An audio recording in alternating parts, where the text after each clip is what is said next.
I would love to help with 3 different levels because I think you can speak and I'm almost thinking about like a chapter with each one. Okay. Because the problems of the person making their first $100,000 a month or a year? In a year. I want to start that's there. That's a damn shame. I want to start there. Okay. Because I like get a job. Yeah. What's that? $8,300 a month? No, exactly. Yeah, I mean, you're fucking cooked. I had a guy just the other day. I was out in California for my annual hypnotism with Dr. George, and this guy, he's a trainer. His name was Brian, and he wanted to continue my training while I was out there because Nick wasn't coming with me. And so Nick and him coordinated together, and I was like, "How much you want to do this?" And he was like, "I don't want any money." And I was like, "All right, like I'll fucking happily pay you, but whatever."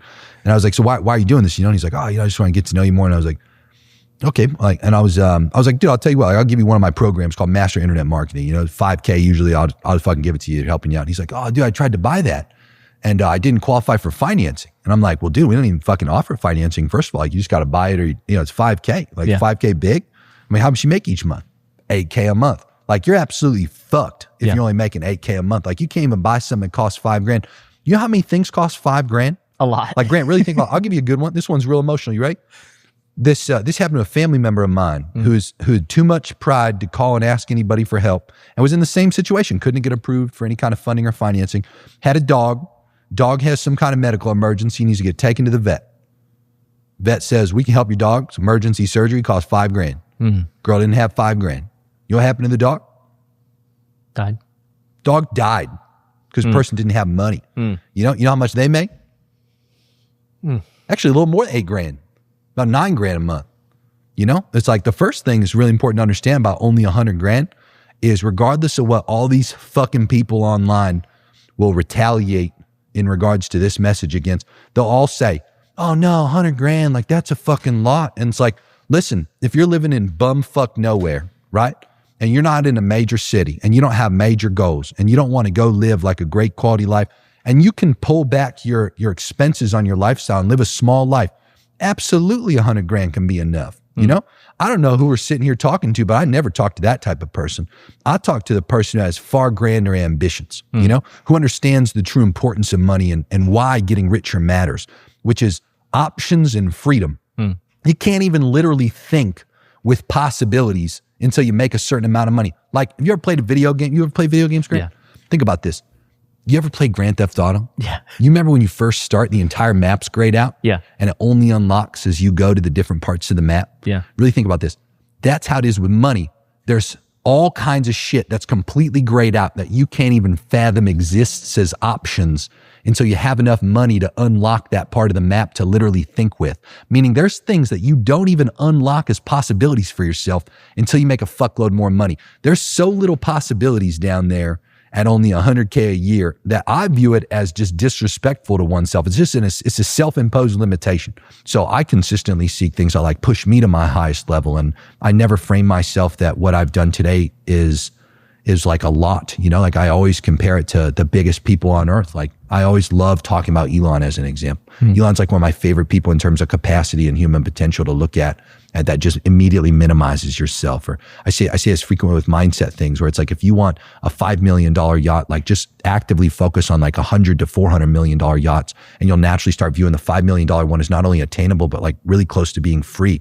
It's like when you start really just comparing up in all areas, not just money, but like I said, potential. And in addition to that, you work in a place where it's not just you, but imagine you have dozens of people in the same organization that are all operating under that same kind of, mental duress of just being pressed and trying to pull things out of yourself that you're in real time viewing as like not possible. Like you're trying to get pushback where you're like, that ain't gonna happen in that time frame. And you still manage to accomplish it in that time frame. If you do that for, again, even what might appear to be a short timeline, like 13 months, what do you think it does for your psyche for like that level of validation cycles and that many loops that you successfully go through that get you to the other side? It just, you come out the other side a fucking monster. And I think a lot of people lack that characteristic more than anything else. They just go work like regular jobs under regular conditions and kind of like lackadaisically go about life. Same thing when you're a business person, just because you took the risk to go out there in the world and operate on your own and try to achieve freedom.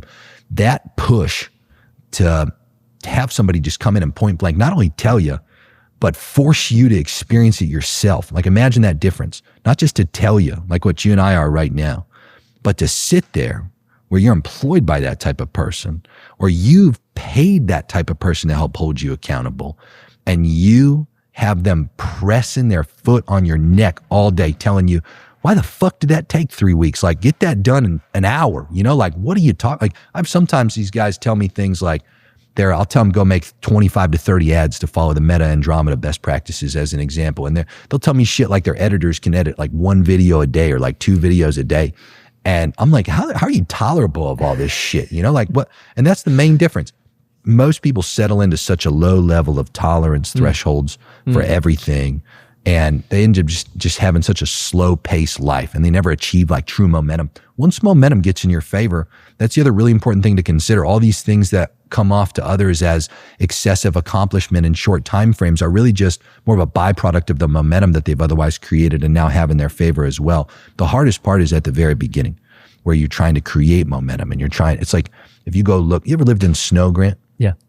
Yeah. You see a beautiful backyard that just got like a thick layer of like 6-8 inches of snow, right? Yep. Untouched, kind of like glittering, right?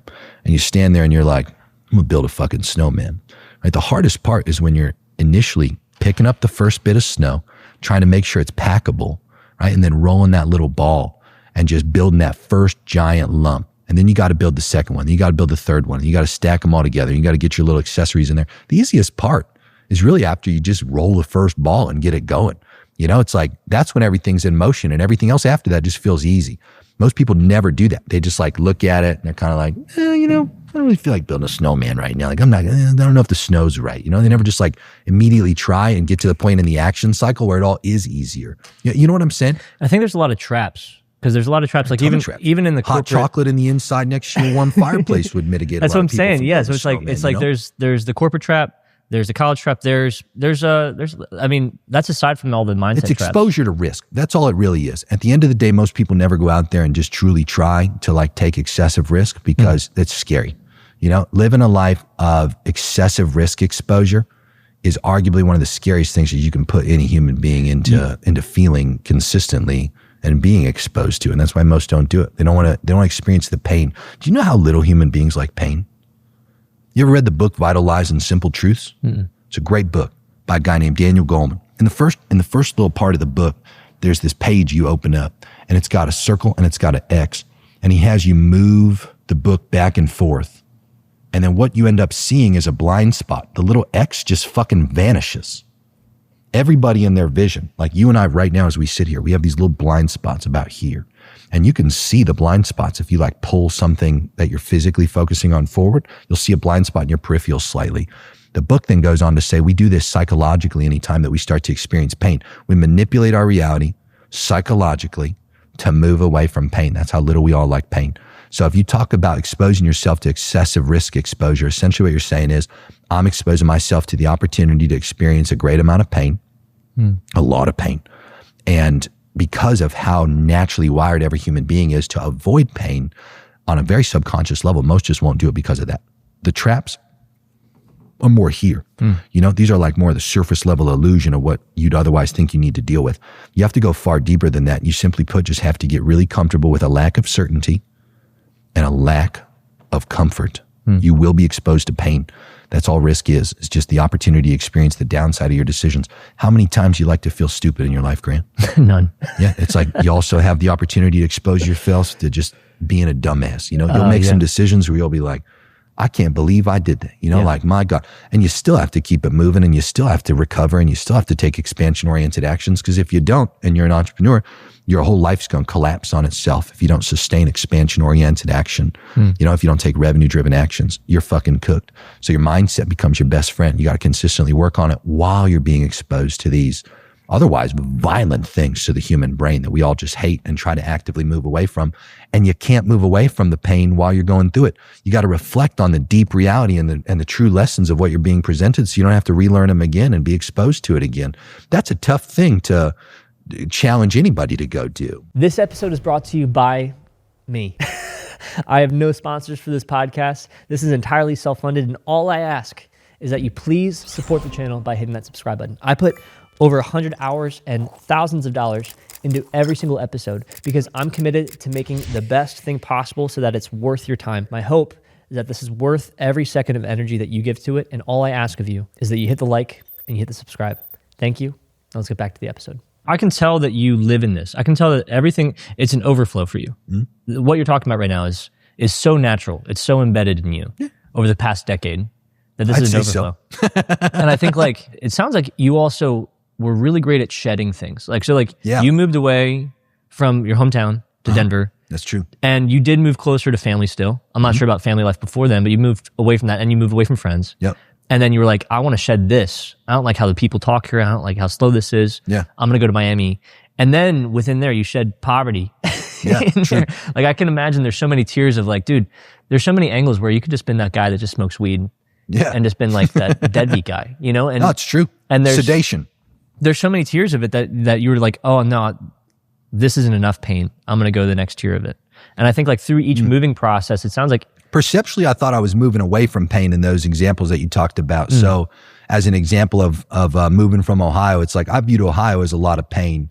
You know, I knew, this is a great backstory. So in Ohio, at 16 years old, one of my friend's parents died and he inherited a golf course and he inherited about 3 homes. One was in Marco Island, Florida, and then another was spread out throughout Ohio. And, you know, at 16, I get this exposure to watching one of my best friends at the time just have to start running a business. And I'm also exposed to like the kind of the freedom that came with it and the challenges that came with it.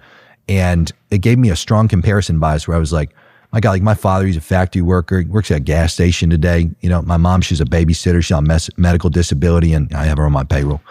Long story short, I just witnessed like limitation from a lack of money. And I witnessed, you know, challenge with running a business, but also like the freedom that came with it. And a lot of the options that I talked about, like unlocking for this. And I got to see it all up close. And I, you know, I'd go back home and then I'd go to my friends and like, I'd, you know, just get this freedom on this golf course. And it started to create a lot of pain to like the experience of being what I viewed as poor in Ohio. You know, like the house that I grew up in had sold for $119,000 during peak COVID pricing. That house, I think when it was bought was like $90,000. So like very little appreciation over almost a damn near 30 year duration of time, you know.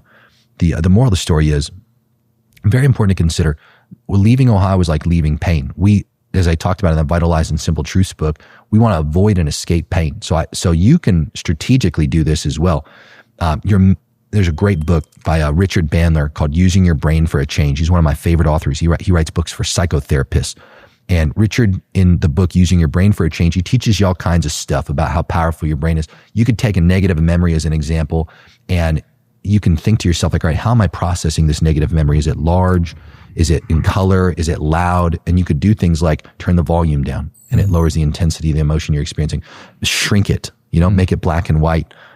He also then teaches you more advanced things like placing you as your current character, like in the memory to like lend that more vulnerable, harmed version of you like some power. And you feel like the literal differences in real time. That book uncovers a lot of stuff about simply put, like almost like a light switch effect that you can tap into. So point is, you can justify anything. You can look up, is the sun good? Is the sun bad? And you'll have information equal to both, right? Either one is something you could play into. So therefore, in all decisions, we have the ability to choose, do I want to use this way or do I want to use this way? I choose when I want to get away from something to start justifying it as like bad and painful because the brain wants to move away from pain. I wasn't doing that consciously at that time because again, I genuinely viewed it as pain. Going to Colorado and having my best friend tell me like, hey man, I think this place sucks and is going to limit us. We're trying to get richer, dude. Like, let's go to a place that seems like a better environment for us, you know, and coming to Miami at that young age and being willing to move into the hood unknowingly. That was, again, a lot of pain. Like we're in the hood, dude. Yeah. It sucked ass. It was unsafe. Like you felt it, you know, like limited options with our vehicles, quality of life sucked. My living room was like one of my closets nowadays, you know, and we had a couch in it too. We had to like shuffle sideways to be able to get between the wall. We had air beds, you know, and they'd pop like every couple of weeks. Like getting out of there, same thing. It's like the logic of like pain and trying to move away from it. I want to ask you on this because I think it sounds like in this phase, right, when you transition from working to then starting your agency, launching your agency, and getting the 550, it sounds like the voice of motivation was this job and this guy. Yeah, I'd say so. I just knew it was possible because of that job. That's the main thing I want to make clear. Like my skills were validated. There were many validation cycles that showed me I could do this. and I'm just going to make more money from this. So technically I have 5X million coming doing that in that first year, which was great. Yeah. And then I started the process of just enduring all of the upcoming growth cycles that related to that. I had no idea, to be clear, in terms of being able to see things for what they are today. Back then, like I'd have never guessed that. I think it's a perfect transition point, because I think the level then is, going to making your first $1 million. There's other gaps in there. There's a lot. Yeah. Because it sounds like were you doing the 550 a month by yourself? Or do you have a to be team? clear, this is very important to know. I did 550 that first year. First year, my bad. Sorry. And then that second year, that's when I believe I cracked a little more than, I think I did 2 million, a little more than 2 million in the second year. And that second year was chaotic. Like I'd hired, again, I had no idea what the fuck I was doing. Hired a bunch of staff, like a little over 24 staff. I expanded into 3 offices. I'm flying back and forth to Miami and LA every other week, or every week at one point. What was it like going from 12,000 to being like, okay, sweet, we're doing 550. Okay, now we're actually looking to scale. Yeah. These are our suite of services, and these are the people I'm looking to hire. Like, who are you looking at? Was there still no information? I was a pure fucking idiot, to be clear, at the time. I'm like 22 years old, like almost 23 years old at this time. Like I can't stress enough. Like this is a totally different day and age. Like nowadays, I have in my inner circle group a 16-year-old that makes $800K a month. Like this is like a totally different world, even though it's only 10 years ago. There's again, nobody is like online talking about any of this shit. Like there's nobody I could have paid to help teach me this stuff. There's no mentor to a marketing agency at the time. I was one of the mentors in a marketing agency course that came out like a year after that with Ty Lopez, and he had 400,000 people that bought that thing. And like, that was when like that entire niche kind of like blew up with all these people finally teaching this. But for me, I'm telling you, it was just pure pain, chaos, uncertainty, reactivity, like, trying to do my best, of course, through all of that noise and just closing deals, trying to deliver, getting people great results. We were killing it, but we also had a lot of failed deals too at the time. All these staff I'm hiring are just positions to try to help with fulfillment, sales. I remember at one point I hired 12 salespeople at one time. That's how we got our third office out in Beverly Hills, which was hilarious. I have a photo. It was a great photo of, we had our second office in Beverly Hills, and there's this parking garage, very small parking garage underneath the building there. And we had all these like plastic tables and like random office chairs that were just down there coincidentally that the guy had. And we line up these chairs, and I'm doing like 2 full weeks of sales training with these guys. I did 3 hours a day, 1 in the morning, 1 in the afternoon, 1 in the evening for an hour apiece. And I had them walking around downtown Beverly Hills doing like selfie pitch videos and bringing people into the office that they were pitching and like closing people on all kinds of random ass stuff. And what were you selling specifically? So many different things. Like pretty much every one of those digital marketing skills I talked about, we were selling. PR services in addition to that. You were just a one-stop shop. Just every fucking thing you could imagine that was a digital marketing related service. We were absolutely selling. And that caused, if you can imagine, I always compare it to like a factory that produces chocolate bars.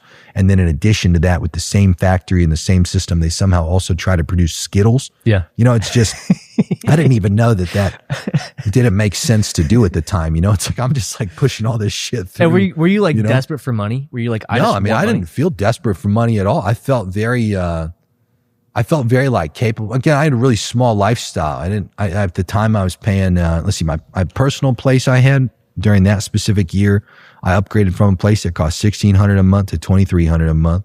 It was a way nicer building. I had office rents for the first time. That maybe took me like 20-ish K a month in office rents. Like these weren't like crazy places. I had a place in LA that I split with, at the time, one of my exes and one of her friends. So I was with 2 girls in that place. That was like $1,300 a month. I didn't have any cars. I didn't believe in cars. I just would Uber everywhere. I was flying economy initially, and then eventually I remember I got to upgrade to first class, which was great. Yeah. But again, like negligible on that cost. Everything else was just either accumulated or going towards payroll. I had a lot of payroll. That was definitely my largest expense. But there was a decision that was like, I need to hire these sales guys. No, just to be clear, like I knew that I needed to go bigger. Like I knew from that time I'd spent with that sales trainer and all the mindset stuff that he gave me, I was like, I know I got to go bigger no matter what. Like under all circumstances and conditions, bigger is always better. And I have to find a way to grow. And even though I don't know what I'm doing, like that doesn't negate the fact that I can get bigger and then I can bust out of this specific threshold I'm in. And so expansion was always top of mind for me well before I ever had reasons. You ever heard of Maslow's pyramid or Maslow's hierarchy? Yeah. The top of the pyramid is the self-actualization process. You got to keep in mind, like my brain wasn't even fully developed at the time. I'm fucking 23 years old in this specific window, I would say though, in hindsight, that's kind of the logic I believe I was following, was just, I know I could do more. I know I could be more. I wanted to see that potential. I wanted to like become whatever that man specifically would look like. And I just try my best to consistently grow, and going smaller never made sense. Like I never really resonated with, the idea of small, and that's because in that key development stage, I was working with somebody that was talking about going fucking 10 times bigger than anybody else could possibly fathom, and like genuinely trying to go that big and justifying why you would go that big. And so all those kind of things were floating around my head. What was the worst decision you made in that shift, and what was the best decision? Start with the worst one. I'd say the worst one would just be running the business the way I was, hiring all those people, the conveyor belt example of having a factory that does all these fucking different things and trying to act like you're going to be the greatest when you have all these different things you got to produce in products. And to be clear, like, what departments did you have? Oh, dude, graphic design, videographers, copywriters. And you're not hiring VAs. No, these are like United States, like Los Angeles, like and W2s? Miami, Florida. Are they W2s? Yeah, like W2s, 1099s, like every one of them in person. What person is being like, yeah, I want to work for this guy? It's a 23-year-old guy. No, you'd be impressed. I mean, these people were very enthusiastic about the opportunity, because at the time, it's like, not to sound pretentious, it was a great amount of momentum that I had, because I was like publicly documenting this entire journey. And so there was your first market, all kinds of young first people. Market. Absolutely. You're the first one there. Yeah. No, I'd say so for sure. I had all these people that were just very enthusiastic about the story and wanted to participate in the story. And so, people, I'll say very clearly, like, people looked at me as a young person, but a great leader, even though I was pretty like stupid at the time still, and like didn't really have the level of leadership characteristics and traits that I've been able to grow into today, obviously. But back then I still had like a lot of great characteristics. You have charisma probably too. And absolutely. And I could teach people a lot of stuff, and like the skills were there. And again, it was looked at as either like a stepping stool for people to go into something else that they wanted to do, kind of like how my role would have been at Peters. Yeah. Were you finding a lot of good people? Yeah, not really. No, yeah. I mean, they were pretty like average talent. It wasn't the best people. I didn't know how to recruit the best people yet. I also didn't technically think I could afford the best people yet. And I don't think the best people would have worked at me at that specific time frame. There was just stepping into a very like chaotic world at that time, where there's just a lot demanded of you. And keep in mind, like, I was taking what I had learned at that sales trainer's business, and I was implementing it in my own, of essentially just operating with this urgency. It'd be a very uncomfortable, like non-traditional role that you'd step into if you chose to work with me during that time frame. Were you discontent? Because you're talking about how, like, when you envision, okay, if you want to have $5 million yacht, you're going to look at a $500 million yacht, and you're like, well, this is kind of poverty in this. I was surrounded by it. I mean, and that's the thing. That's the best part about these major cities. Like being in Los Angeles, I remember thinking, my God, like the wealth that's visible here is just exceptionally grander in comparison to what I was feeling in Miami. And I remember just the people I started to get exposure to, even in that year. I had great mentors that I finally got exposure to through doing deals with them. And I got to experience like a really powerful network of like far older people than me, that were far richer than me, that weren't in my business, but could give like great business advice. And I just had world-class, like truly like world-class people through the types of niches we were servicing as well, that became like people I could just call upon and ask questions to. And that helped me a ton. And it showed me how what I was doing was both, insignificant, small, could be far better. There's just a lot of value in the perspective of comparison in that example. But nothing ever made me feel like derogatory about that comparison. I think that's a really important thing to point out for people, is you're not going to feel like insignificant in a negative way. You're going to feel quite the opposite, like inspired, motivated by this idea that you can do far more than what you're otherwise achieving in your current state. Does that make sense? Yeah, because I mean, you're extremely humble. Like, and in terms of like there's nothing about you that's trying to impress. You're just, it's very evident that you're like, this is where I was. I made a lot of mistakes. This is where I got to, and I was able to think. And I like, your risk tolerance just kind of grew. Like, it wasn't these are small risks that you're taking that are really big risks in life, but like, I'm moving to these different cities. I'm shedding these friends. I'm taking these jobs. I'm quitting this job that should be safe, that most people might say, hey, I got a good situation here. I'm making $120K a year. Why should I leave this? That's a lot of people that sit in that space. And then you're like, nope, I see opportunity I want to grow. Yeah. And I'm not content. I was always wired that way. Even before that sales trainer job, I was always wired with the idea of seeking like the next opportunity that would be better for me. I never really viewed these transitions as like risks. I viewed them in the pursuit of trying to have a better opportunity than what I was experiencing in that moment, Yeah. So when you hit, the 500 $750 to $2 million that second year. Was pure fucking chaos. I mean, was there celebration in that, or was it just like, dude, I'm not even close to where I want to go? Celebrate. You know, I remember staying up till like 3, 4 a.m., like waking up the next day at like 8 a.m., fucking just dying. That was also during the time frame where I was telling you, since I was out in LA, I started getting hit by the vegan propaganda, and that's when I chose to be a vegan. That added, who fucking knows how much body stress and years shaved off my life for that one. But moral of the story is, no, I mean, it was cool. I remember thinking like, yeah, this is sick. But I mean, dude, I was so busy with so much shit that I had going on that it was just damn near impossible. I will tell you this though, all of that boiled up to the point where I made one of the best decisions I ever made during that time frame, which was a really hard, like excessively painful decision. At the time I had 27 staff. I cut 23 of them. All the offices didn't make sense anymore, so I got rid of all 3 offices. I remember going in that particular day, I was just so high stress and just so fucking cooked mentally. I was like, this cycle's got to end. And what caused it was I did the math. I had asked myself, I said, what would it take to hit $1 million a month? And I went up to I had this little glass wall and I did the math. And I just remember looking at that math and being like, I mean, dude, I'm already stretched so fucking thin at like, 200, 300K a month. Like how in the fuck am I possibly going to 5X that or 3.5X that, give or take the month, to hit $1 million a month? And the math just showed me with clear evidence, which was again why I look back and see I was pretty idiotic, because I could have done that math before I made all those other decisions to scale the way I did. I had the clarity I needed, and I was like, this level of pain isn't worth expanding into further. And so I made this decision. I was like, I'm going to temporarily contract. So I went in. First thing I did, fired and refunded about 109K worth of deals. Okay, so I contract back down to maybe 100-ish, somewhere in the 100, 150 range. I don't remember the exact number. And that's a big choice. That's a big choice. Oh yeah, no, and I sent this email. It reminded me of the Big Short, where Burry sends that email and he's like, "Get fucked." Like I'm making this. It's like I didn't say it like that. I was like, "Hey, I'm like super fucking stressed over here. Like I'm down. Like here's your money back. Here's all the assets we made you. Like we gotta dump it." And I go around, I tell all the staff, I'm like, look, like I'm just a fucking idiot. I'm sorry. Like, here's all this stuff. 3 of the staff come at me, they try to sue me in California for telling them I owe them extra money.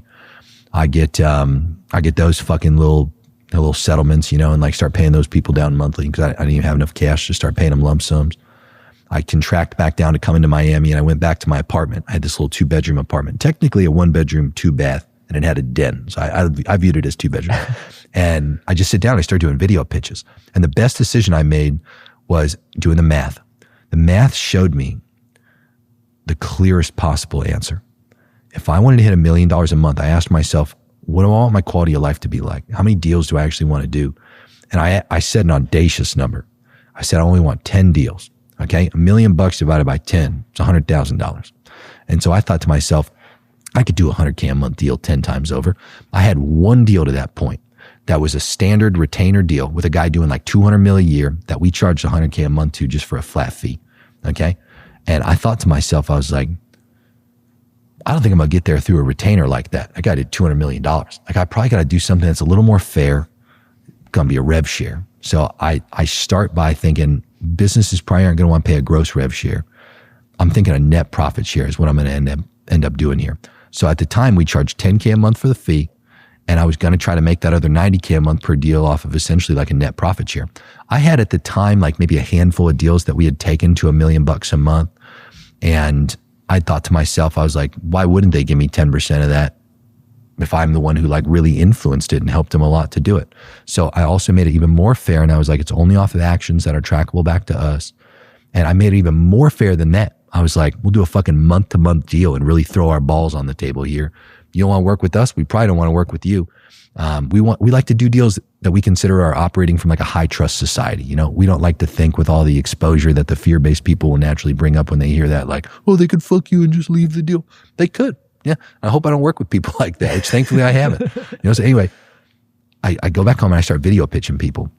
I sit down and make these little 5-ish minute videos, like pitching them on what I thought I could do for these folks. And one of them in particular was this guy named Dan Locke. And I pitched Dan by printing off a piece of paper, holding up his face. And Dan at the time, he's about 300K a month in this period. This is like 2018. And he gives us a shot. He hears about our experience with the sales trainer. He was stepping into the sales training spaces, teaching high ticket closing. And he's getting all his deals at the time from JV deals. And so he wasn't even doing paid ads. And he brings us in initially as a consultant. Okay. This is at the time, maybe like a $5K a month deal just for like a little bit of consulting. Within the first 2 weeks, we fucking doubled Dan's revenues for a bunch of shit we were telling him to do. Gets to $600K a month. Dan calls me. He goes, what's the highest client paying you right now? And I was like, about $20K a month. And he was like, I'll pay you 25. I want to be your top priority. And I told Dan, I was like, I want a rev share too. I want to be able to get to the point where I get $100K a month off this deal. Like, here's my goals transparently. And we shared that with every deal we'd ever do from that point forward. We always tell him. And so Dan teased me up a deal where we thought that could make sense together. And dude, it took 8 months to help get Dan to a little over $2 million a month. And like within that period of time of 2018 of like this transition period for me where I'm starting to actualize and see the validation of that great decision of doing the math, I had people around me just telling me like, dude, you're a fucking moron. Like, you're not going to get people to pay $100K a month. I still get people today, even though I've done it so many times over, that are like, you're not going to get $100K a month of a deal. Anyway, we validated it that quick. And then we went out ever since. And it was just a game of accumulation. Like, can we get this next client to pay us like that? And naturally we had, I'd say for a solid, like probably 2 years through COVID, a higher failure rate of getting people to that amount paying us. And we'd probably have to work with like, 15-ish clients at a time to be able to make mid-range couple $100,000 a month, eventually like high couple $100,000 a month. And then through time, we made the goal real, and like we had enough deals, we accumulated enough people. We actually didn't even have to do it with 10. We had some clients that paid us a lot more than that. Today we can work with about 12 to 15 people tops because we also got far more efficient through the years. And bro, that decision was like truly like the best decision in hindsight I think I'd ever made, was just rev shares. I want to break that down. Yeah. So did anybody teach you the concept of rev shares? No, I just did the math and I was like, there's no other way to make this fair. Like no one's just going to fucking pay me 100 G's a month. No one's going to risk that capital on me. It makes more sense to risk that on like ad spend and all the things that it takes to grow to the point where you can comfortably afford that. I just thought to myself, what's going to be a fair deal? So that allowed you to cut out all these different services that you were doing. Yeah. That's another great thing you just brought up, which was it's like the second best decision I ever made. All we did was we recognized nobody gives a fuck at all about our time and effort. They only care about the revenue. So at that point, I thought to myself, I was like, I'm only going to do things that produce the revenue, which is what? Running the fucking ads. Okay. I was like, we'll build a funnel for somebody. Like we'll build emails for people, but like, we're just going to do it more as like a thing that we do rather than a service that we're selling. So we're not obligated to keep doing it. We just literally would tell people, we'd be like, we'll build this shit out, but like, we're not doing this shit ongoing. Like we will only do this when it relates to something that's going to make us more money over here. Okay. And the main focus became the most efficient service you could do, which was paid advertising. And as much as everybody wants to argue that like these other things are revenue drivers, they're a part of the revenue process, but none of them drive any revenue until traffic goes to them. Right. And so we just became essentially like, let's go in and create these things, be incredible at messaging, be incredible at running paid ads, like dominate that specific field and do it across every ad channel that makes sense to spend for that specific client. That made everything. And you were honing in on info. Well, at the time specifically, when we very first got started, I'd say for the first like 3-ish years of being in business, we were exclusive to operating in info just mainly because of that period of time I spent. And because you had accumulated all these relationships. All that experience, all that relationship capital for sure. And then after that, I realized, I was like, that doesn't make a lot of sense. It's kind of dumb. What we did instead was we opened up to just a specific type of deal. Around 2019, maybe 2020, I developed this system. I called it my perfect client traits, which were these 23 individual characteristics. And it was more about a good deal at that point because we recognized like a good deal from a bad deal. 23 different things. I have a doc that literally says, it has a little stick figure at the top. It says Megalodon Marketing Perfect Client Traits. And it's just 23 of these characteristics. Says things like understands our work, respects our work, like, and these little paragraphs underneath it that kind of articulate the lesson of how we learned it the hard way. Why 23? Just the number that it came out to, it wasn't like, hey, I need 23 straights. It was literally just sitting down and thinking, okay, our worst deals, what have those been like? Our best deals, what have those been like? And let's just document those lessons. Let's give them to the sales team so they can go out there and try to identify who are the good people, who are the bad people. And so we can vet from this perspective. We actually share this shit with clients. Like if they're in our sales process, we like go through it with them where we're like, hey, we want to share this doc over to you so you can see like if everything matches up. Yeah. And there's so many lessons that we've learned. It'd be silly not to document those kind of things into like a version of an SOP or like a guiding principle doc to ensure that you don't make the same mistakes. Because you can do a deal again, with somebody else that has the same characteristics of the worst people, you're going to get a shitty deal as an outcome of that. You got to keep in mind, like there's a very, very particular type of deal that has high probabilities versus low probabilities of hitting the amount of revenue we need them to make. You got to keep in mind, really think about this, Grant. They have to net $1 million from me to get 100K. You understand? Yeah. So it's like they're paying me 10K, but that 10K fee gets deducted from what they owe on the rev share. So if they net 100K, I only get the fee. If they net 200K, I'd get 20K because they already paid 10 of that 20K they'd owe on the rev share. So I had to net these guys $1 million. You know how few businesses on earth, according to the U.S. Bureau of Labor Statistics, they claim 0.1% of all businesses on earth ever achieve 10 million bucks a year, let alone the smaller probability than that would ever achieve $1 million a month gross. Think about the fucking tiny little inconsequential. And then you're talking about within the niche of it too. Yeah, and that's what I mean. So then it became less about like, all right, let's stop just operating in this niche. Let's look at just deals in general that might be able to hit these levels. And that opened us up. That opens it up a lot. That's where we got the expertise to help like any kind of high ticket product or service based business. Yeah. Like we are the fucking best at that because for years, like half our business initially, for about, I'd say at this point, actually about a third of it was in info. And then we've obviously maintained that. But in addition to that, we've expanded into like such a broad amount of random high ticket shit. I want to ask on that though. So like, let's bring it back. You fired 23 people, you kept 4. I had 27 altogether. So I kept 4 of them. That's right. Yeah. Are those 4 people like, were they killers? Were they people they were great? Like, yeah, they were more like integral roles for the business that I felt like could fit into the new way of how we were going to operate. How did they react? All their friends just left. All their like. I mean, I'm sure there's some small offices. It wasn't really like that. You know, like it was kind of like a scary thing. But these people had a lot of reassurance because, like I said, I told them specifically. I was like, look, I was just running this like a total dumbass. Like the way that it was doesn't make sense. Like here's the new way, and they all saw it clear as day. They were like, this makes so much more sense in comparison to how it was back then. Yeah. And as I also mentioned, we were able to validate a leader is a dealer in hope, Napoleon, right? It's like, that's all I did. I just refocused everybody on the new vision. And that's what people need to believe in who aren't going to go out there and take the entrepreneurial risk. They need to have somebody that is leading them, and they also need to have a vision that they actively want to participate in building. So we all believed in it. We all knew it was possible. I mean, we all could look at our client roster and say, look how much money we already made these other people. Why wouldn't we have more money if we did a net profit share with all these other guys?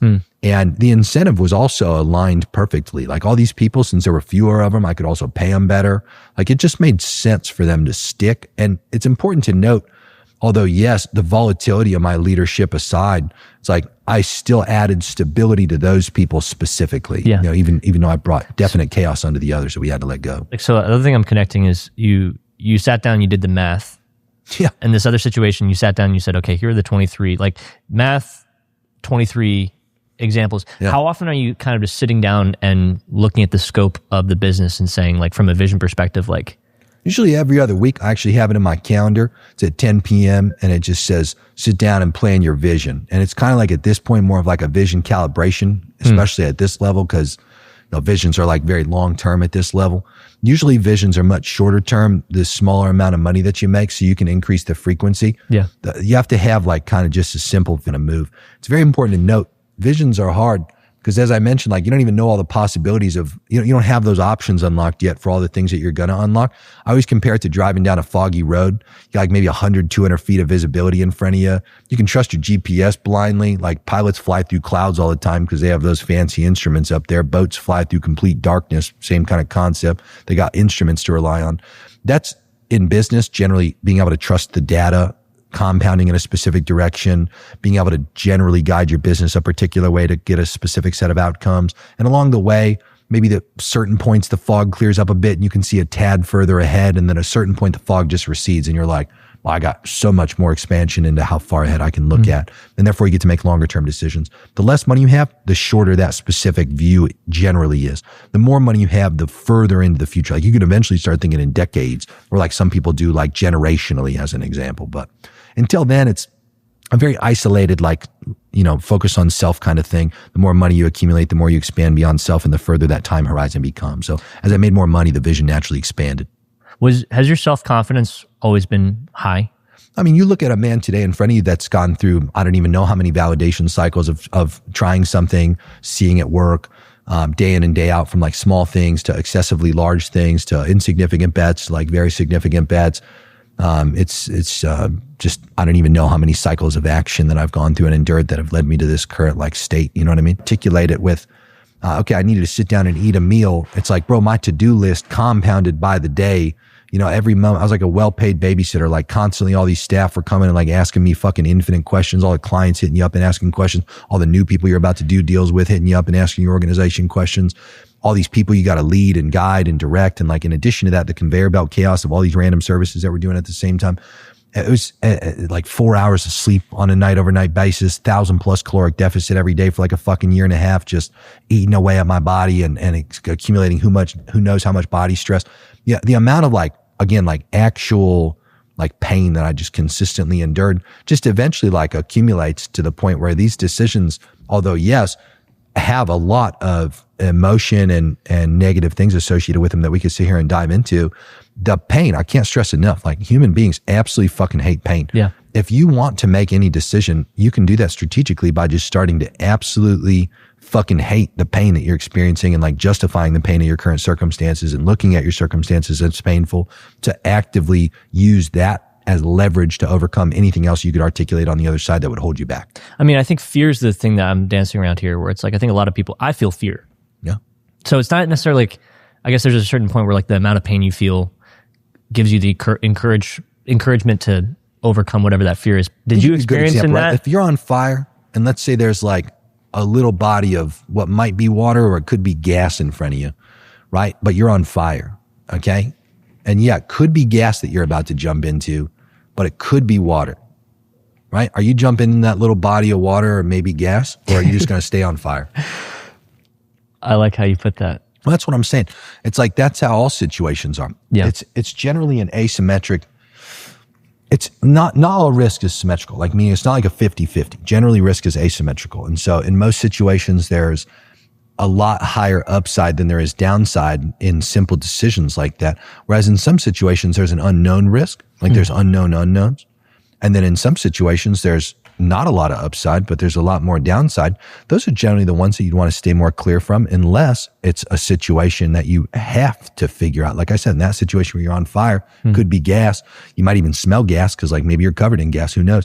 There's a lot of situations like that where you've got to determine what makes the most sense in real time.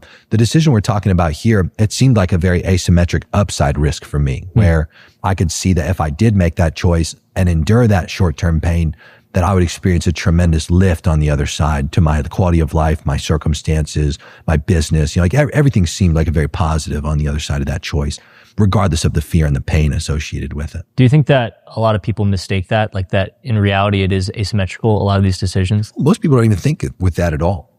You know, if you really think about it, like what amount of people do you know that genuinely have articulate way to break down risk?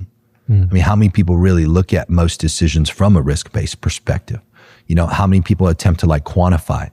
You know, it's still a guess, to be fair. It's not like life's giving me some fucking AR overlaid perspective where it's like, this decision, Jeremy, is this much upside and this much downside. It's like, you're just kind of feeling it out in real time and trying to determine if it's going to be good or bad. You don't really know. Yeah. You know, so that's what you have to figure out. You kind of have to trust your intuition.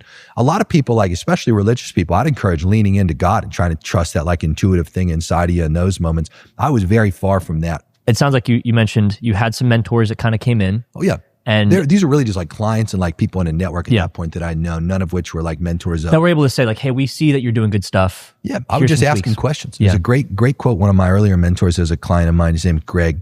Greg had said, the quality of questions you ask dictates the quality of the life you live. And so I would just constantly go around and I would ask people who had results and outcomes I wanted, just whatever the best question I could think of was. And I would usually get like one or two little nuggets that for that next short-term duration of time, I'd attempt to apply into my life and business. And a lot of those little nuggets were some of the things that brought me some great clarity along the way in my initial journey. You mentioned faith. Awesome. Was faith a part of this the whole time? Or is I didn't even know the word faith until like a year ago. You know, I didn't have any connection to God. I didn't have like any faith-based decisions. I didn't have any of that at that time in my life. I was very isolated in that regard. You seem so well-rounded in this. Was it therapy? Was it just like, hey? No, definitely wasn't therapy. Yeah, never did therapy. I think I did, I think I had therapy once. I had a falling out with some of my best friends at the time when I was like real young. Yeah. And I'd seen a therapist literally one time, and he told me, he said, all this happened because you didn't love yourself. And I remember feeling like that was like the most profound thing I had ever heard. And I didn't feel like I ever needed therapy again after that. I was like, it makes sense to me, dog. That changed my life for the better for sure. One session, $125 bucks. Yeah, if you apply it, it's like, yeah, that's awesome. Oh yeah. So in that, so tell me, I want to get to that level. We've surpassed that level of, $1 million. And now we're at this place where you're scaling to $10 million a year. Yeah. I'm seeing these like mentalities stack. Yeah. And these decision-making processes that you're making. And I'm hoping, like, my goal is that it would connect with someone that feels like, I want to make where you're currently at feel attainable to people that are not even close to that. I want to see that gap. I want them to be like very aware of the mindset that you have and the mindset that they currently have and what's holding them back. I feel it myself. Like there's aspects there's so many things of what you're saying is like, man, I'm playing in such a small way that I just limit myself more than anything else. Yeah. Most people do. That's the biggest issue. They, I call it propaganda. You got to have a high level of awareness around the data that you consume through all of your senses. Okay. And think about this as a great example. In the most recent month and a half, the penthouse in which I currently reside in while I sit here and film this started to have a sewage smell in the entire guest wing of the house. The building acknowledges the problem. They claim that there's these P traps that are failing and you'd have to demo all the bathrooms in order to solve this problem. And I don't know how the fuck a little piece of plastic, a little P trap looks like this, by the way. It's like a little J, and then it runs through the wall and it holds a little bit of water in it and it acts as a seal. So whatever's on the other side doesn't come through your sink, shower, toilet, things like that.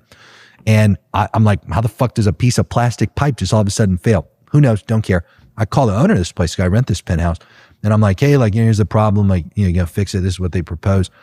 And he essentially just tells me in a very nice way, like, hey, sorry, I'm not going to do anything about it. Go fuck yourself. And I'm like, go fuck myself, huh? So fine with me.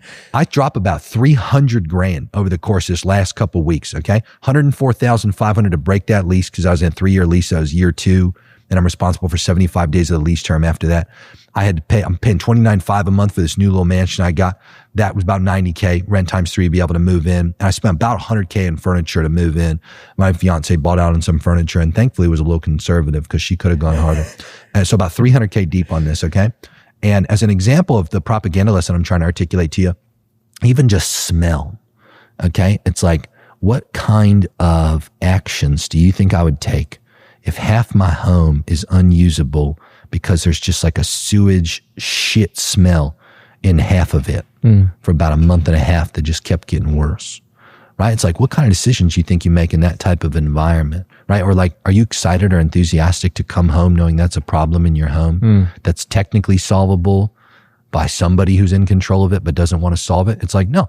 In that example, it's like, not only am I going to immediately spend that money that's required, whatever the fuck it takes to get out of that situation, I also look at it like a great financial endurance test. Like, am I going to feel the effect of the 300 G's in that example? Am I going to let something like money hold me back and make me live in sewage? You know what I'm saying? I like to think of this in all contexts. I like to think of it like, I'll give you a good one. The last month and a half between December and right now while we film it, we're in the middle of January right now. I bought my girl 3 Birkin bags. One was $25K, one was $30K, and then the other one was like $24K.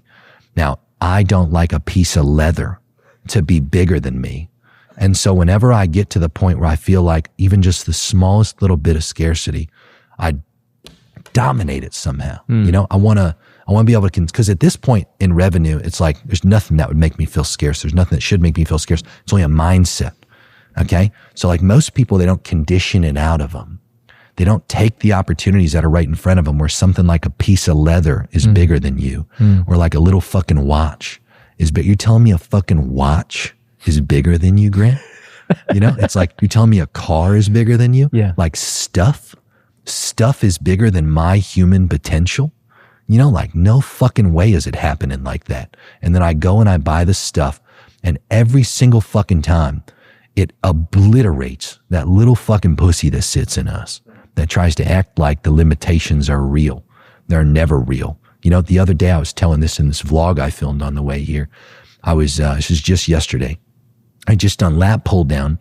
I just done shoulder press. And then I sit down at this like little cable row machine. There's this thing on my chest and I'm sitting down and all I got to do is go like this. Okay. And I go to pull it. And it just doesn't fucking go, you know? And I'm looking at my trainer and I'm like, did you up the weight? And he's like, no. And I'm like, this is what I did last time. He's like, yeah. And I'm like, I'm not even joking, dude. I'm trying what I think is my hardest. And it just won't fucking go. And my neck's like all fucking, you know, I'm like, ugh, and it just wouldn't fucking move. And I just get up and I fucking lose my mind. I'm like, you're telling me that the same fucking weight I just did is not being fucking moved right now under conditions I've previously moved this weight dozens of times in a row. It's not fucking happening like that. And I just start pacing around like a fucking madman, start hyping myself. I'm like, you're going to shut the fuck up, sit down and move that fucking weight. And I tell my trainer, his name's Nick. I say, Nick, how many reps have I done with this at my max? He said like 20 something. I'm like, we're doing fucking 20, whatever. I sit down and immediately, just fucking crank the shit out of it. Get up, keep pacing, tell myself to shut the fuck up and we're doing it again. Ask him how many reps I just did. He said like, I don't know, 26. I'm like, fuck, we're doing 27, up the weight too. Ups the weight, do fucking 28 of them at the higher weight, right? Go to do the third set, get 4 reps in and the fucking cable snaps on the damn thing. I'm like, good. Mission accomplished. You know, the fucking inner pussy will shut the fuck up now. Okay. It's like a constant, that was yesterday. You have to dominate. It's like if you're playing musical chairs and there's one chair left and it's 2 people that have to sit down. The inner pussy's one of them. And then the captain, which is you, needs to sit down and run the fucking show. Okay. That inner pussy will attempt to sit in the chair sometimes and make decisions. You ever watch the movie 300? Mm-hmm. You need to Spartan kick that motherfucker in the chest out of that damn chair. And you got to do it through the situations that present themselves to you. Like when you can't move the weight, or like when you look at the piece of fucking leather and you think that a piece of leather is bigger than you and you can't financially afford it. You know, it's like you have to be able to show yourself. You're going to live in shit. You're going to live in sewage. No, I'm not going to fucking live in sewage. I'm going to spend 300 grand. I'm going to make it all back too. Because you know what it does when you spend the money? It unlocks a heightened level of creativity. It unlocks a new way to make a fuckload more money that you previously would not have committed to if you weren't spending the money in the first place. Hire that employee that costs more than what you think you can otherwise afford. They always make more money when they're true A players and they cost a lot of money. There's circumstances across the board that through real life can act as propaganda to be able to show yourself through these data. All your senses have it, okay? And in addition to that, the stuff that we consume with the eyes and the ears consistently hear and the emotion it stirs in us. It's like I was telling you about my feed.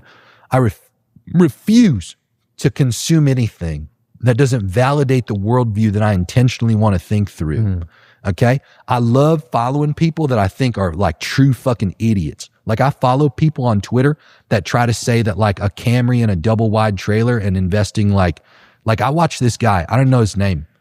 It's like I'm like blinded to whoever he actually is. But he says, he's like, dude, I have a Camry I bought cash.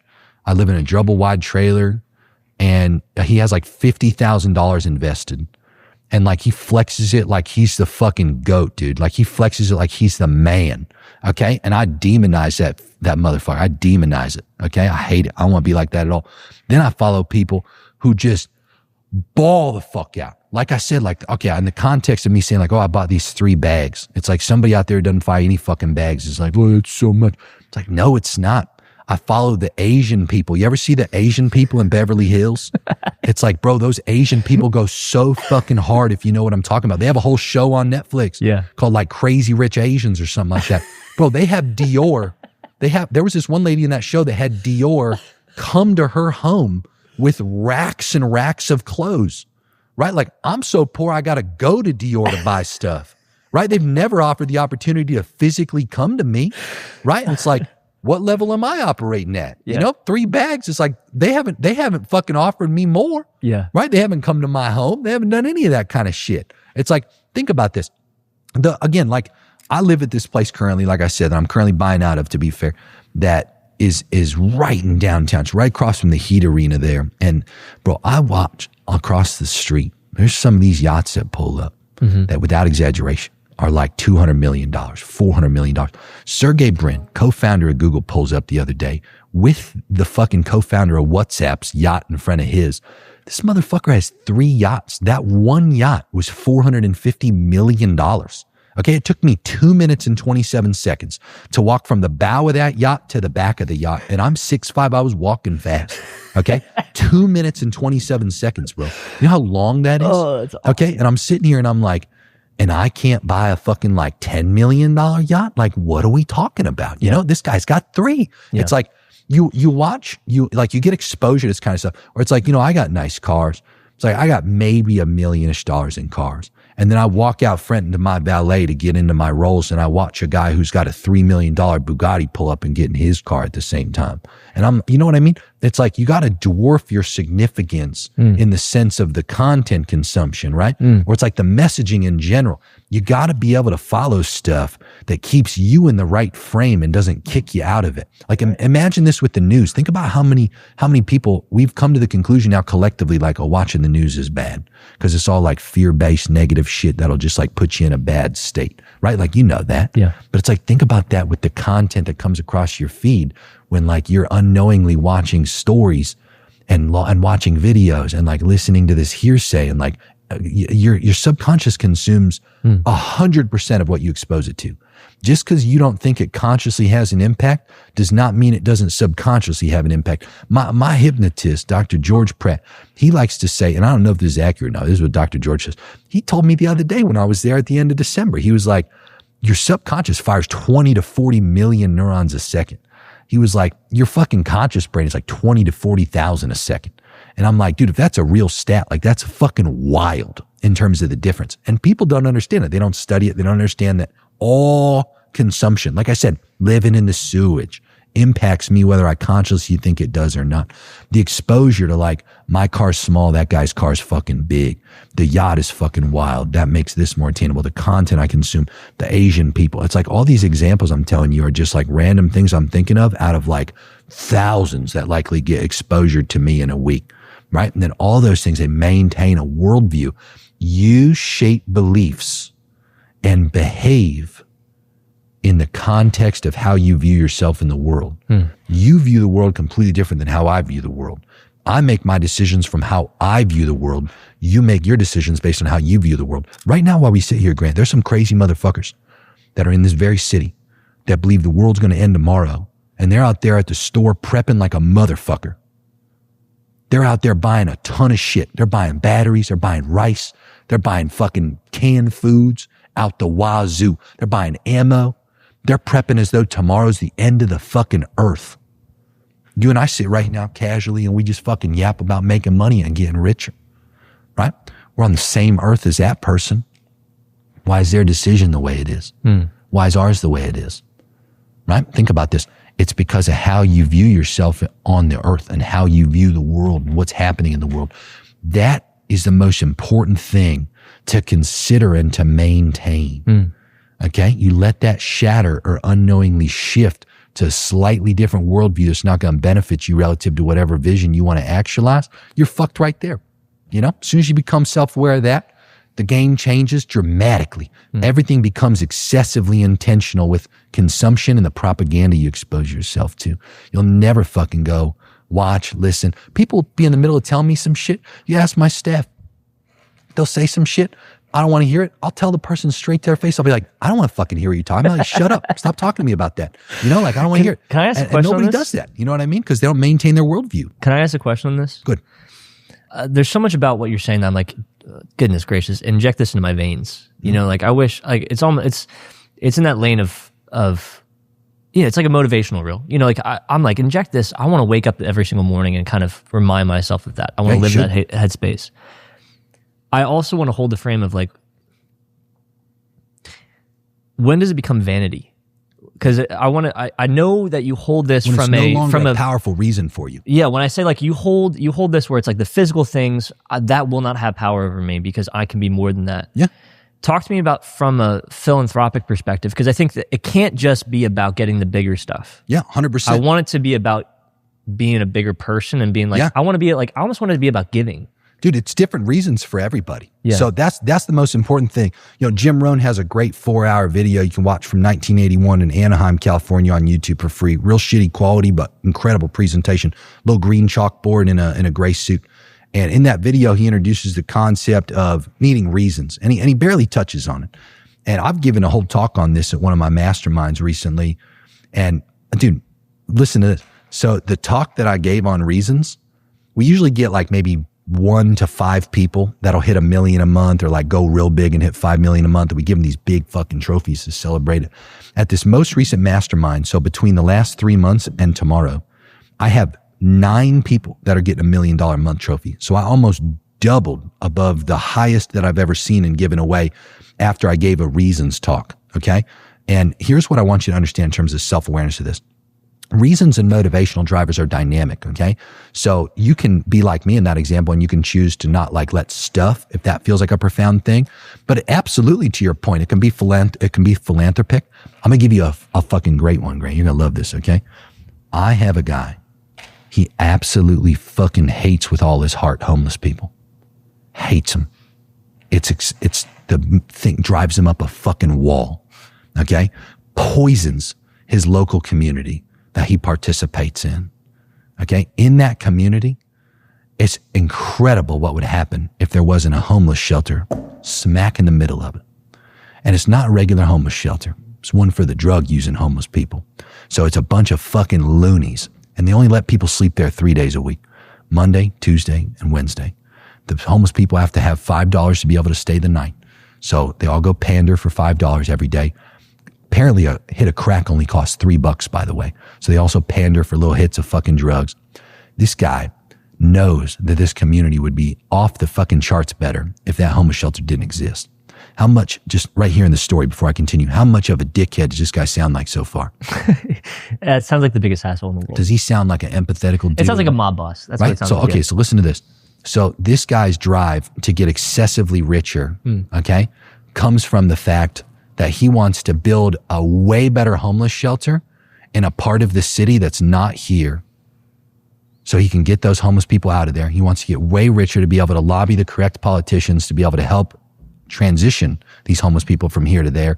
And he wants to get rich enough to be able to pay for press in the process to look like the man. Because at the end of the day, he's taking these people from a place where they're poisoning a community to a better place with a far better facility. And I mean a larger, far better facility that has so many more things that are beneficial to them comparatively to what that facility lacks and fails to provide them.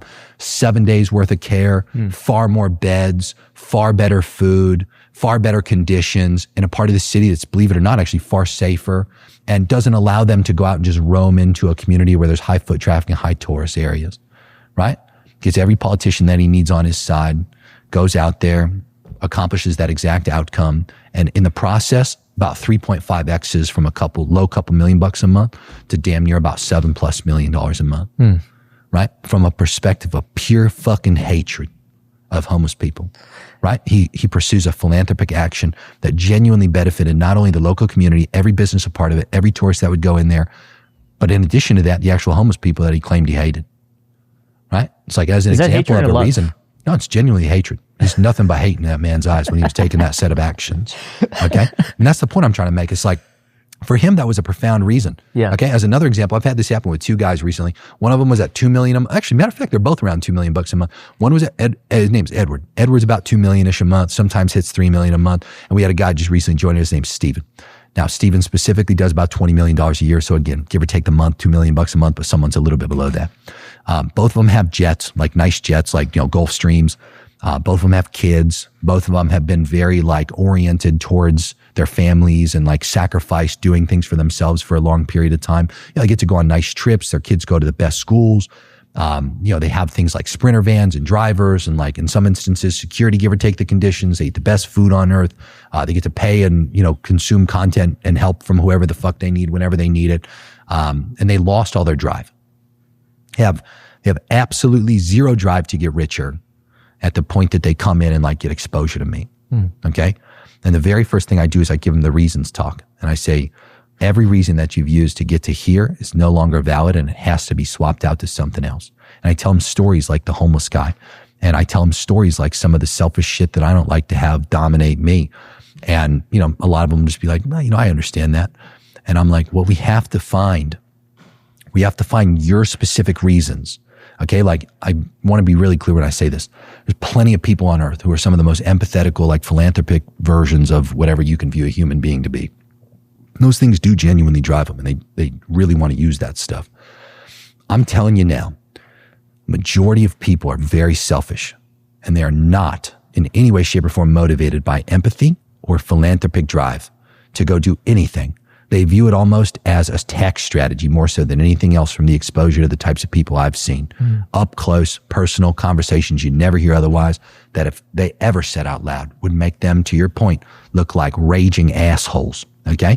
And I tell these guys, like the Steven guy's an example. I go, Steven, when was the last time you really done anything for yourself? I said, just something that wasn't for your family, wasn't for your kids, something big, like something that you previously wanted, something that you wanted to do, something you wanted to accomplish, something that you wanted to make real that you just literally haven't gotten to do.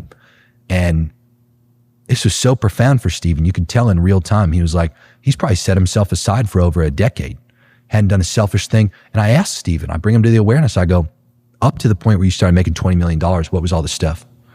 And he was like, getting the hottest wife, having kids, getting them into the best school, everything he had otherwise accomplished, getting a jet. Like these kind of things were all on his list. And after he accomplished that, he like unknowingly shifted to, okay, I'm moving from Miami to like a smaller city up north where there's like better schools, Every decision he stopped making for himself and he started making for others. As soon as he started tapping back in to selfish motives and selfish reasons, that man unlocked a fuckload more money on the other side of that. And you could see the fire come back in his eyes in real time. Edward, on the other hand, none of these things resonated with him, Didn't matter how many random things you told Edward about XYZ that he could go do that may help him out, that may get him to the point where he like feels alive again. And it took Edward just trying a bunch of random stuff. He couldn't think through what the reasons may be. What he had to do instead was he had to go and just try different stuff. Now, here's the crazy part about what Edward chose to do. Edward chose to spend a fuckload more money on his staff. He chose to give everybody a big old pay raise. Chose to give everybody in his team, and everybody knew that was going to work for him, about 2x to sometimes as high as 3x whatever they were making prior. And he watched in real time the quality of life for every person that he worked with improve exponentially to the point where all these people started helping him and his organization make a fuckload more money. So in his world, what he had to do in order to make a fuckload more money was help all the people that were already working with them and the new people that were going to come in and work with them. He just had to help them get richer. That's all he had to go do. And that helped him in the process feel a little better about his circumstances and what he was doing to provide for people. But he came to me at the end and you know what he said? He said, selfishly, this feels remarkable to be the man that can employ these types of people. And I now directly realize I am financially responsible for them. I'm the reason they have the quality of life they do. I'm the reason they get to go and spend time with their kids or not. I'm the reason their kids go to wherever they go to school. I'm the reason they afford the healthcare they afford or that they don't afford. I'm the reason, like you say, Jeremy, their dog dies or not. He's like, after I became aware of that, I'm the reason they drive what they drive. They travel the way they travel. They go where they go. He's like, I dictate all of it. He's like, it's the most like selfish, commanding thing I think I've ever felt that I realized I was lacking. And after I started contributing to it officially, it unlocked all the next revenue that I needed to grow beyond where I was at. So again, my point is like the reasons are something that generally create some kind of emotional stir, because as a human being, the one benefit that we have over any kind of artificial intelligence or something that may otherwise be able to replace knowledge work is the ability to stir emotion. And anytime, really think about this, Grant, anytime that you've experienced a heightened emotion, what you do with the emotion next can either be profoundly beneficial or even some instances ruin your life. I got pulled over yesterday. Was it yesterday I got pulled over? Yeah, I got pulled over yesterday. I do this dumbass maneuver where I'm, so my office got this little set of train tracks in front of it, okay? And I pull up and there's like a regular car in front of me that just decided to stop as the train track light just starts coming on. You know how when the train track lights come on, you still got a little bit of time well before the train comes. Where the stick's not even coming down yet. This fucker sees the light turn on and just like within a millisecond, his reaction time was insane. Just stops his car. And all I got to do is just get in front of this guy and then take the quickest left you can imagine. And obviously I do that, right? Asymmetric risk clearly in my favor. So I go around this guy. I'm like 20 feet to taking the left.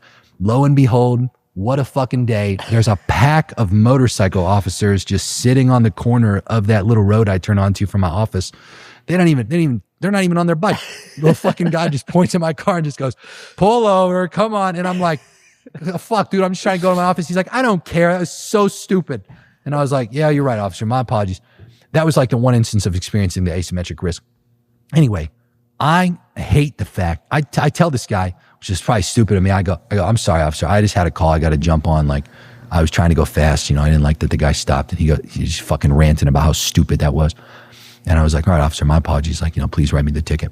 This fucker takes probably an additional like 20 minutes to write this ticket. Okay, just to obviously fuck with me. That's how I viewed it anyway. Maybe he just took that amount of time, but I viewed it that way. And so anyway, I go inside after I get this ticket. I do my call. And I just have this like fucking rage inside of me where I'm just like, I fucking hate this guy. And they're just still sitting out there on the corner. I can see them on all my cameras. I can see them in real life through the windows. And I'm like, fuck, I hate these guys, So anyway, any kind of moment like that, I always use the emotion for benefit rather than for a negative. I tell my trainer, Nick, I'm like, Nick, let's go to the gym. We just walk, in our little shared backyard with the gym next door. And bro, that was what I was telling you. Like, I used pure fucking rage to like endure one of the greatest workouts I've had ever. I turned that emotion into like a great, hopefully like physique. I'd lost, I don't remember the exact amount. It was like under a pound, but it was like point something in fat yesterday. I gained a little bit of muscle this morning when we weighed. And right after I got done with the workout, again, I felt like I'd released it.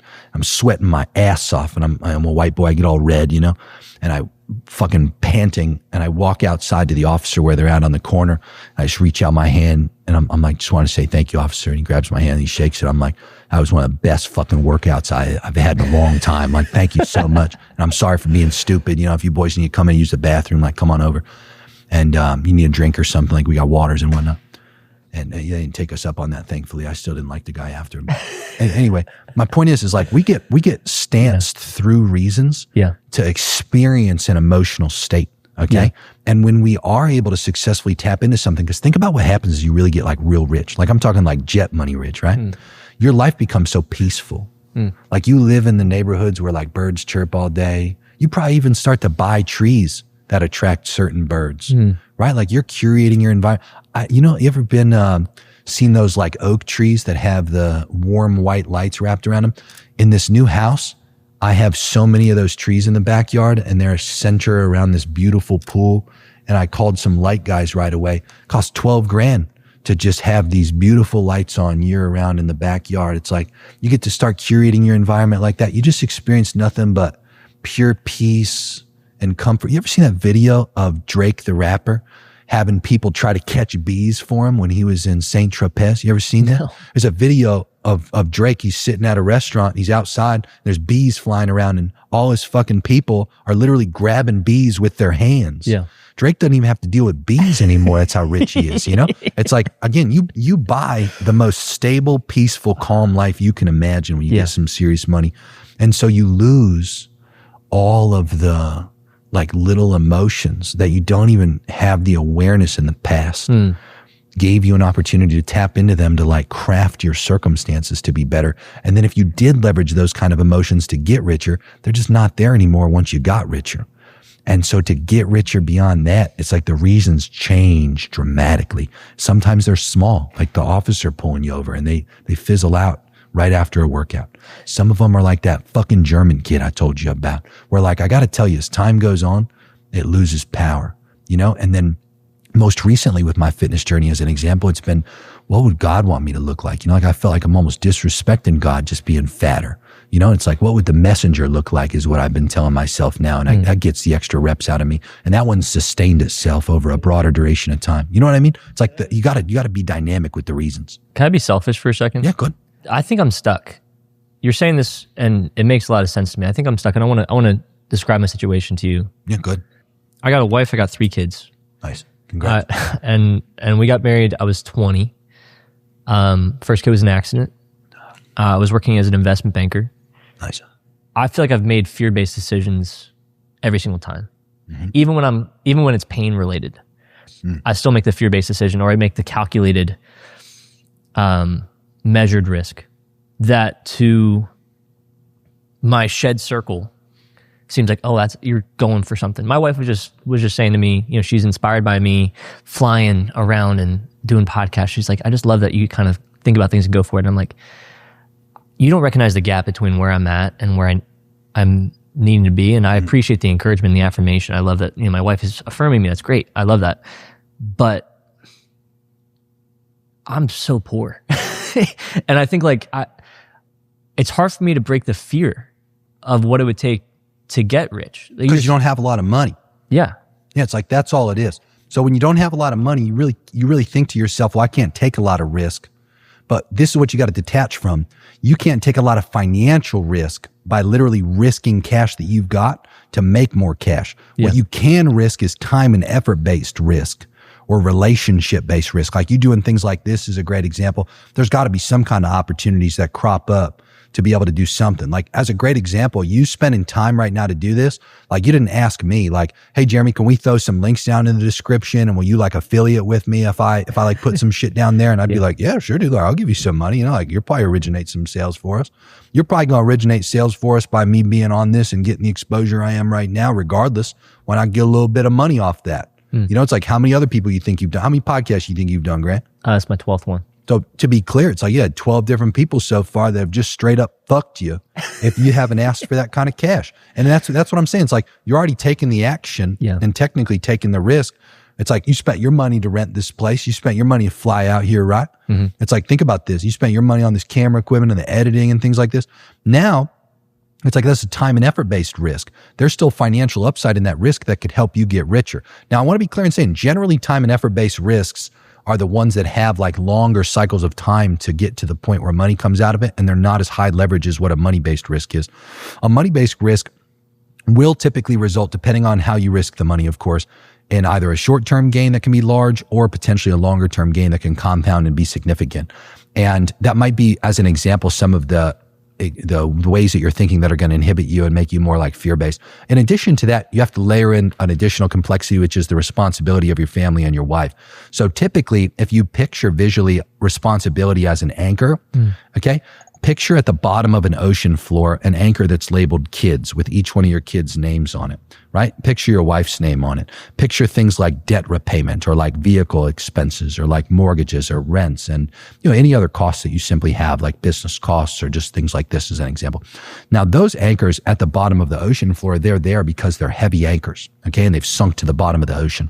What you have to learn to do is you have to learn to be able to negate the weight of the anchor and be able to carry it successfully. There's great men on earth that are amongst you that take those same exact anchors and they carry them in a fucking hot air balloon and are like 20,000 feet in the air and not giving a fuck about that level of responsibility. There's guys like riding rockets that have little baskets behind it carrying their anchors while they just fly around the earth a cajillion times. Meanwhile, you're stuck at the bottom of the ocean, right? And so what you have to do is you have to start to detach the weight of the responsibilities.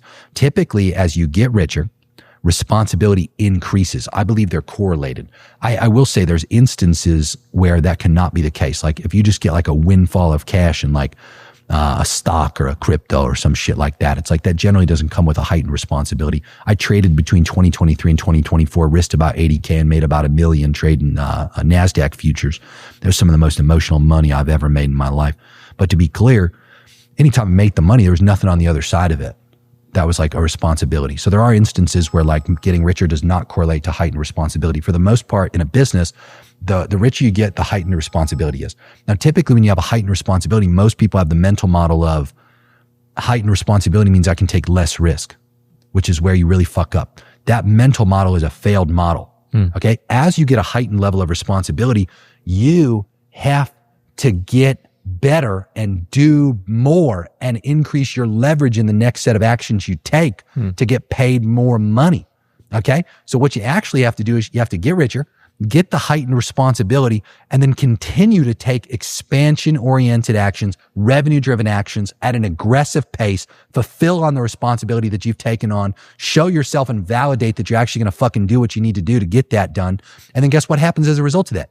Whoop. You go right back to getting richer again. And that's an accelerated cyclic process that happens. You get richer, you take on more responsibility, you continue to expand and take the actions necessary, and you get richer again. Now, through that cycle, you literally accumulate more cash. Your revenue goes up each month. Most people have the most complex version of that same model. They get a little richer.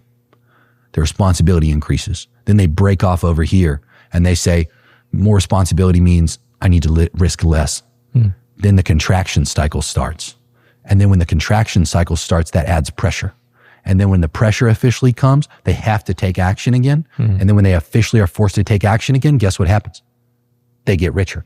And then as a result, they have this long, inefficient part of that same mental model that can be completely cut out by one simple shift mentally, which is as responsibility increases, that doesn't negate the fact that you still have to go out there and take expansion-oriented action, revenue-driven actions perpetually. Okay? When you do that, you officially break that gap of thinking that responsibility lowers your ability to take risks. Yeah. You understand? Can I ask this last thing on it? For me, I'm really scared of asking because I have this like firm subconscious belief in reciprocity. I'm like, and I think it actually like really screws me. And I'm also really scared of asking for a lot of money, or someone called that out to me a couple months ago, and like someone was just like, Grant, just double your price. And I did. And no one said no. Yeah, very common. This is also very important to consider, Grant. Identity, okay? So as you go through the process of wanting to level up in life, generally you have to detach from old identities, okay? There's old characteristics, there's old traits that when you stay attached to the idea that that's how you are, you won't be able to actually grow beyond a certain level because you are acting through an old, no longer beneficial identity, okay? So let me be really direct with you when I say this. Every trait and characteristic of you is fully fluid and dynamic. 100% of what you consider you can change, okay? There's the physical attributes. There are hereditary variables at play. There are genetic variables at play that, sure, you do not control, okay? But let me be very direct when I say this. Every single thing that you view that's environmentally shaped you into the person you are, that from a story-based perspective, a trauma-based perspective, a win perspective, that has like made you think, okay, this is who Grant is, 100% of that is something that like a light switch can change in a decision, right? And so what you have to do, this is a great thing, you initially need to define what the next identity is and what it looks like, okay? And you have to ask yourself, what would Grant 2.0 be? And characteristically, you got to define what that looks like for what's going to be the most beneficial to you at that next heightened level you're going to operate at. Okay. And when you do this exercise, initially, it's just a sheet of little characteristics and traits. And what I actually did this when I had very first quit that job. I did Jeremy 2.0. Okay.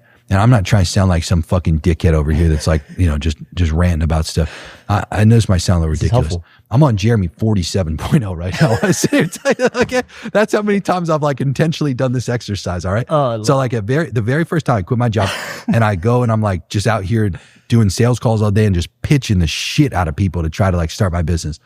I literally wrote on a piece of paper. It was one of those giant like sticky pads, you know what I'm talking about? Like an easel board that you can rip off and like put on your wall. I had these things all over my fucking wall. I probably look schizophrenic, dude.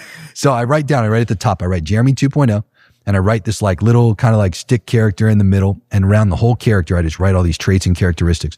And when I'd be in the middle of a sales call, all I would do, bro, was just look at the sheet and I would just try to act and behave like through whatever characteristic might benefit me in that moment that I'm trying to like shift. Okay. Now, I want to be really clear when I say this because like I think it's really funny, to be fair. Like when I say I've made that many iterations, it just means there's been that many times that I've realized there's some specific trait or characteristic in my identity that's no longer going to serve me. And it doesn't mean that you have to like redefine every single thing about your character. It might be like one specific thing. Like as a great example, in this most recent iteration of myself, I've really made God like a core part of who I am and what I do because it's had a profound impact on me in the most recent couple of months. Last year. I didn't change anything else. Everything else has been very beneficial to me, but it's like that is a core part of my next identity that I view I need to consistently act through. I mean, everything. I mean, it's been profound. It's given me a dramatically larger purpose. It's helped expand my vision. It's brought me a tremendous amount of peace and calmness. It's given me an opportunity to communicate to people from a completely different, far grander perspective than just themselves, which generally then can change themselves extremely easily to get them out of the way. It makes you think just excessively larger. It also at the same time makes you like so insignificant in that grand scheme of things to just continue the expansion.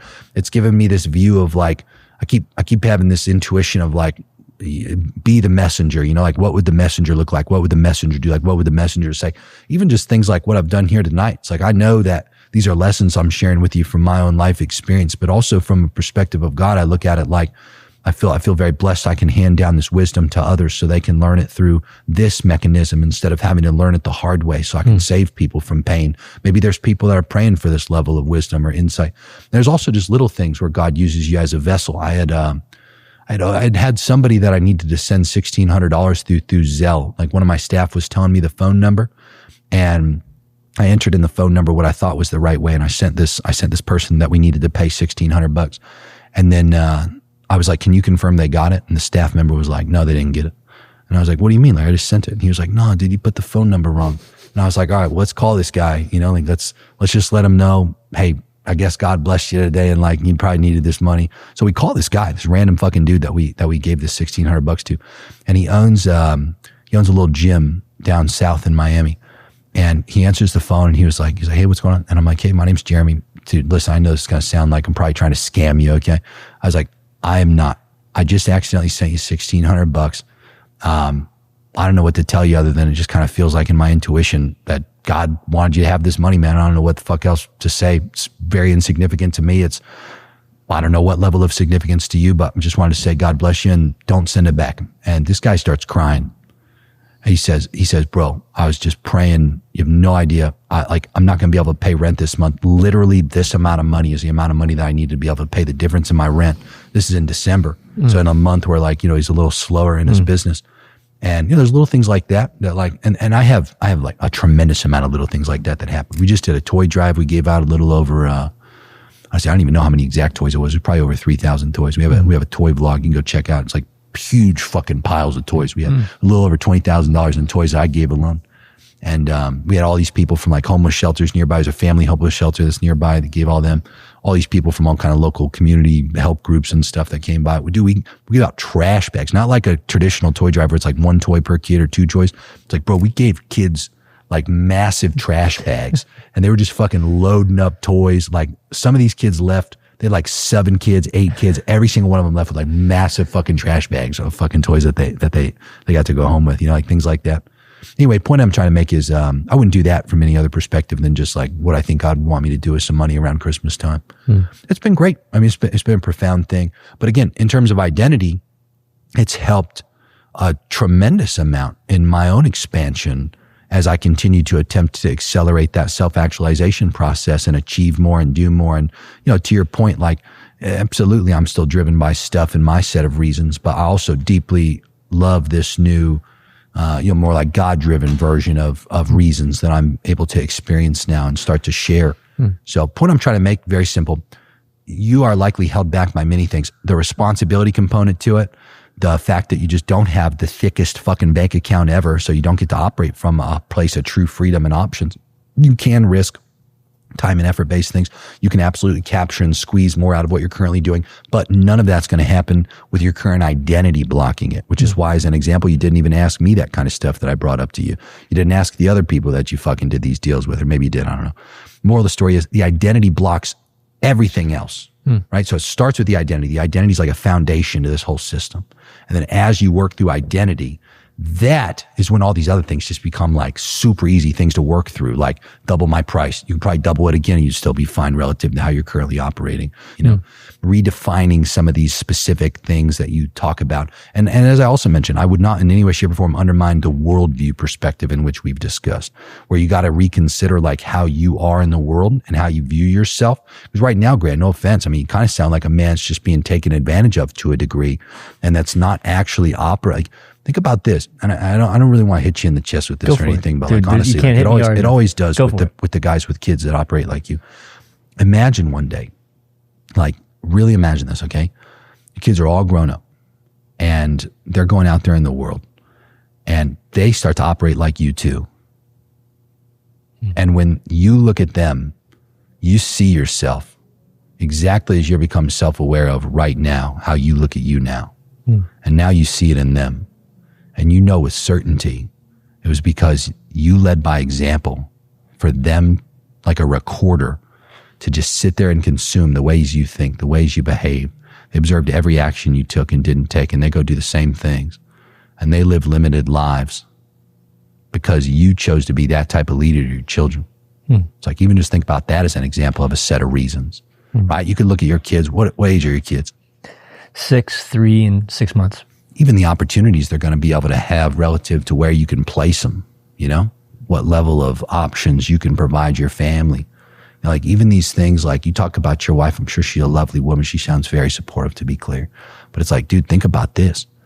You could even, through expanding what she experiences, get her to in turn press you to go expand more and press you more and hold you more accountable, because she knows that you are what is going to enable her to do that, or what's going to prevent her from being able to do that.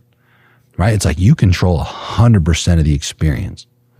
Right? These are human beings that we're talking about that have their own independent experiences and realities, and absolutely they're in control of their own worlds too and can change anything at any point for themselves. But you're the leader of the family. It's like you define all of this for them. You define the experience that you all collectively have. Right? It's like, even if you just try to tap into reasons like that, especially when you're a family man, it's like those typically become quite profound too. And the moral of the story is, whatever specifically makes you kind of stir up somewhat of an emotion that you can tap into consistently, that you either want to eradicate or expand into and feel more, those are some of the best things that you can tap into in terms of drive. It's going to do the most for you that you can imagine, dude. It's going to be fucking awesome. Thank you. Thank you. I think my goal is, and the way I kind of position this podcast even is, I feel like I'm in the audience seat. I want to ask the question that I feel like is accessible. And I think what you've laid out is, not only have you related to people at these levels, everyone relates to what you've experienced in the beginning. And I think my goal was, I want them to see the gap. I feel the gap. I'll leave you with this. You ever see one of those movies where like the walls are going like this? Yeah. And they're going to crush you into like a little fucking kind of juice. You know, they're going to juice you. Yeah. You know what I mean? It's like, okay, now picture that this is like the walls of life, okay? And the squeeze at the end is your death. And like you're 100% no matter what going to die. And like there's technically a better set of circumstances over here, and like you're over here right now. And again, whether you shoot the gap or not, you're still standing in it and you're going to die either way. Like 100% you're going to get juiced. Okay? There's no question about it. You're 1,000% going to get juiced. But as you continue down that path, it's like, sure, there might be some pain. There might be some fear. There's absolutely going to be some uncertainty. Okay? You don't even know how long that fucking gauntlet that you got to shoot is. Okay? But as you shoot it, the one thing you know is certainty is that somewhere, you can't see it yet, there is a fucking awesome life that you're still going to get crushed by that thing. But as you go through the gauntlet, your circumstances improve, your conditions improve, all the things you could do for all the people that are still way back here improve a lot. You start reaching a hand back and helping them out and get them to accelerate. You're going to die no matter what. You're going to get squeezed no matter what, right? It's like, why not shoot the gap? You know, why not try to push through it and get deeper into it? Why not experience the downside too? Because I'm telling you now, in hindsight, some of the most like pain-oriented or like, you know, quote unquote, like traumatic stories I've experienced and lived through are also great stories in hindsight. You know, like they're nothing that really hold a lot of weight after you move through them. And I've had a tremendous amount of failures that have held me back and that have like slowed me down, but that's all it ever really does. You know, it's like, even if you go backwards a little bit, it's like you still can go right back up and just recover yourself, and you become a much better version of you on the other side of every single one of those sets of circumstances.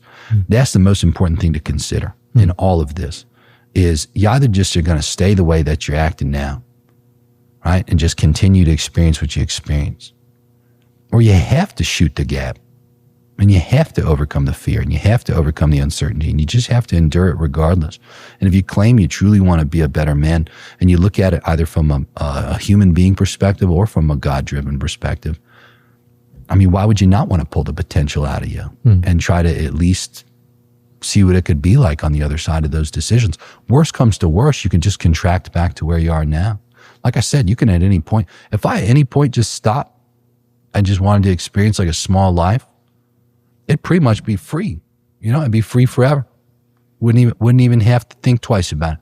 I could go, fucking go. I have random pieces of land that I've accumulated that I don't even have a genuine use for. You know, I don't even know. I've sometimes just been a little bit ripped just shopping for land at night and just buy random chunks of land You know, it's like, I have so much random shit like that. Grant, I'm not even joking. My point is like, as you go big, everything that you view as scary is actually going to be one of the things that you come to value the most about the whole story after you get to the other side. You know, because as I said, once you get to the other side, all the emotion is removed and you're just in pure peace and calmness. Does that make sense? It does. Jeremy, this is impactful for me, and I know it's impactful for them. I just want to say thank you. Yeah, of course. Thank you Thanks for having sharing me on. this. I appreciate it. For this Thanks for wisdom. everybody watching too. Yeah. You know, it was real fun. Yeah, I appreciate you so much. Yeah, thank you so much. Cool, man. Yeah. You're awesome.